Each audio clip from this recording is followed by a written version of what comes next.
Iran மீதான அடுத்த தாக்குதல் மிகவும் மோசமானதாக இருக்கும் என அமெரிக்க அதிபர் டிரம்ப் எச்சரிக்கை விடுத்துள்ளார். தங்களிடம் அணு ஆயுதங்கள் இல்லை என்ற ஒப்பந்தத்தை நிறைவேற்ற ஈரான் முன்வர வேண்டும் என்று எச்சரிக்கை விடுத்துள்ள டிரம்ப், அமெரிக்காவின் பெரும் கடற்படை ஈரான் நோக்கி பயணிப்பதாகவும், விமானம் தாங்கி போர்க்கப்பலான ஆப்ரஹாம் லிங்கன் இந்த படையை வழிநடத்துவதாகவும், வெனிசுலாவுக்கு அனுப்பப்பட்டதை விட இது மிகப்பெரிய படை என்றும் தனது சமூக வலைதள பக்கத்தில் பதிவிட்டுள்ளார்.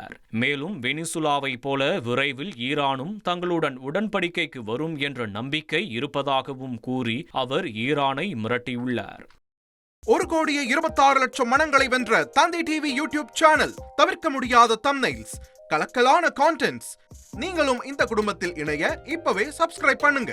அசுரபலம் கொண்ட எங்கள் டிஜிட்டல் கரங்களில் உங்கள் விளம்பரங்களை சேர்க்க வாட்ஸ்அப் பண்ணுங்க. 8939888838.